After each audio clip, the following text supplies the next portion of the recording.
Hi hello ನಮಸ್ಕಾರ ಎಲ್ರಿಗೂ. Welcome back to Malnad Hudugi YouTube channel.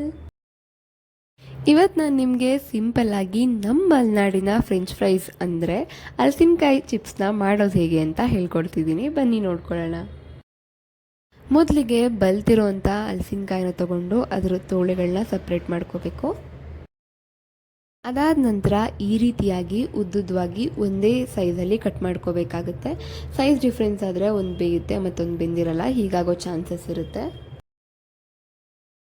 ಅದಾದ ನಂತರ ಒಂದು ಬಾಣಲಿಗೆ 150ರಿಂದ 200 ml ಅಷ್ಟು ಅಡುಗೆ ಎಣ್ಣೆನ ಹಾಕ್ಕೋಬೇಕು. ನಾನಿವತ್ತು ಹಲಸಿನಕಾಯಿ ಚಿಪ್ಸ್ನ ಒಲೆ ಉರಿಲಿ ಮಾಡ್ತಾಯಿದ್ದೀನಿ, ಯಾಕಂದರೆ ಗ್ಯಾಸ್ಗಿಂತ ಒಲೆಯಲ್ಲಿ ತುಂಬ ಬೇಗ ಅಡುಗೆ ಆಗುತ್ತೆ. ಹೈ ಫ್ಲೇಮಲ್ಲಿ ಹಲಸಿನಕಾಯಿ ಚಿಪ್ಸ್ನ ಮಾಡ್ಕೋಬೇಕಾಗುತ್ತೆ. ಒಂದು ಸಲ ಎಣ್ಣೆ ಕಾಯ್ದಾದ ನಂತರ ನಾನಿಲ್ಲಿ ಒಂದೇ ಒಂದು ಹಲಸಿನಕಾಯಿನ ಹಾಕಿ ನೋಡ್ತಾ ಇದ್ದೀನಿ ಸ್ಲೈಸ್ನ. ಅದು ಮೇಲೆ ಬಂದಿದೆ ಅಂತ ಅಂದರೆ ಎಣ್ಣೆ ಕಾಯಿದೆ ಅಂತ ಅರ್ಥ. ಆವಾಗ ಉಳಿದಿದ್ದೆಲ್ಲ ಕಟ್ ಮಾಡ್ಕೊಂಡಿರೋ ಪೀಸಸ್ನು ಕೂಡ ಅದಕ್ಕೆ ಹಾಕಿ ಫ್ರೈ ಮಾಡ್ಕೋತಾ ಇದ್ದೀನಿ. ಇದು ಫ್ರೈ ಆಗೋ ಅಷ್ಟರಲ್ಲಿ ಒಂದು ಬೌಲ್ಗೆ 2 ಟೇಬಲ್ ಸ್ಪೂನಷ್ಟು ಉಪ್ಪನ್ನು ಹಾಕ್ಕೊಂಡು ಒಂದು 50 ml ಅಷ್ಟು ನೀರನ್ನ ಹಾಕ್ಕೊಂಡು ಮಿಕ್ಸ್ ಮಾಡ್ಕೋತಾ ಇದ್ದೀನಿ. ನಾವು ಈ ಉಪ್ಪಿನ ನೀರನ್ನ ಡೈರೆಕ್ಟಾಗಿ ಎಣ್ಣೆಗೆ ಹಾಕಬೇಕಾಗುತ್ತೆ. ಸೇಮ್ ಬಾಳೆಕಾಯಿ ಚಿಪ್ಸ್ನ ಮಾಡ್ಕೋತೀವಲ್ವ, ಅದೇ ಪ್ರೋಸೆಸ್ ಇದಕ್ಕೂ ಕೂಡ.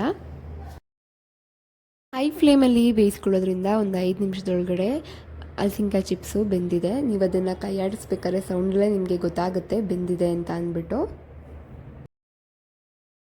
ಹಾಗೆಯೇ ಕಲರ್ ಕೂಡ ಚೇಂಜ್ ಆಗಿದೆ, ನೀವು ನೋಡ್ತಿರಬಹುದು. ಇವಾಗ ನಾವು ಇದಕ್ಕೆ ಏನು ಉಪ್ಪಿನ ನೀರನ್ನ ಮಿಕ್ಸ್ ಮಾಡಿ ಇಟ್ಕೊಂಡಿದ್ವಲ್ವ ಅದನ್ನು ಮಿಕ್ಸ್ ಮಾಡಬೇಕಾಗತ್ತೆ. ನಿಮ್ಮ ರುಚಿಗೆ ತಕ್ಕಂತೆ ಎಷ್ಟು ಉಪ್ಪಿನ ನೀರು ಬೇಕೋ ಅದನ್ನು ಹಾಕ್ಕೋಬೇಕು.